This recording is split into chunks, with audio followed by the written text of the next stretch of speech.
Hello everyone, welcome to sqadia.com. I'm Dr. Hina Khan and today we're going to discuss the cataract associations in this particular lecture.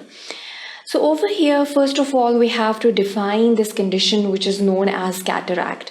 It's basically the opacification of the lens that is caused by multiple reasons. That is basically termed as the cataract formation. Now, what basically happens after this cataract formation when the lens is opacified? May it be at the nuclear level, or let it be at the cortical level, or it can be a mature cataract or an immature cataract. May it be the other varieties, for example, the hypermature cataracts as well as the Morganian cataracts. The pathophysiology behind all of these different varieties of cataracts is the same. That is basically the scattering of the light, which is causing the failure of the formation of a particular distinct image on the retina. So that is the basic pathophysiology behind it. And we'll be discussing the different sorts of associations along with this cataract formation. We can associate cataract with different sorts of diseases as well as the different underlying metabolisms that can contribute towards the development of the cataract formation in this particular case. So in the very first section, we'll be discussing the pathophysiology of cataract. Obviously, there are different sorts of metabolic pathways which can result in the cataract formation. We have the glycolysis at one hand, and on the other hand, we have the HMP pathway. That is basically the hexagonal monophosphate pathway. That is again very important in the formation of the cataract, and again the opacification of the lens is the final outcome for this pathway as well. Then we have the pylol pathway. All of these metabolic pathways are going to end up in the cataract formation. So we'll be discussing different methods or different diseases that can contribute towards the activation of these different metabolic pathways over here.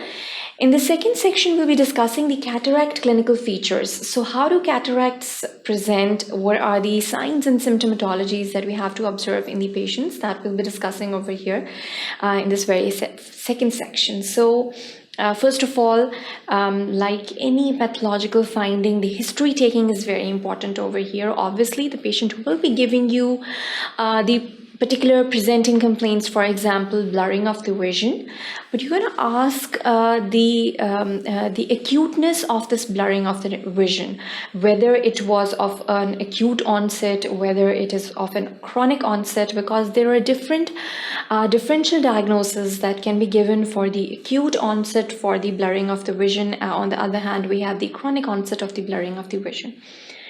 As well as we have the PE findings. So when you basically examine the eye, while you examine it with a naked eye examination, or you examine it through a slit lamp, you're going to find out these particular findings in a patient of a cataract. So this clinical picture that is quite particular to this scenario that will be discussed over here in this very second section. Then we'll be moving on to the red reflex, which is the mainstay while you're diagnosing a patient with cataract. So the presence of the red reflex is very important over here, and we'll be discussing that if the patient does not or is lacking the red reflex, which is a normal finding, then the patient is suffering from the cataract.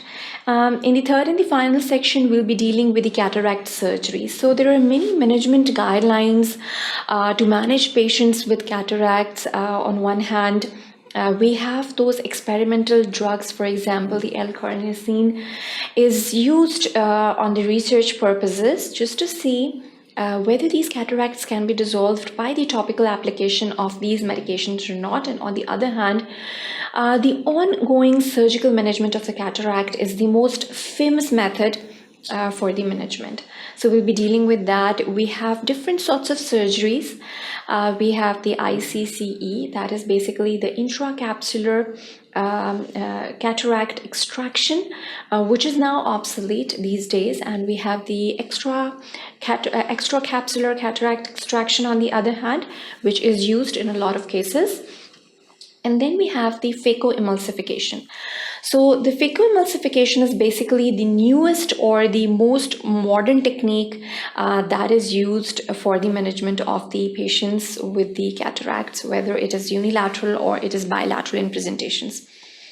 So I hope you want to learn more about these cataract associations. So do watch the other sections of this lecture as well.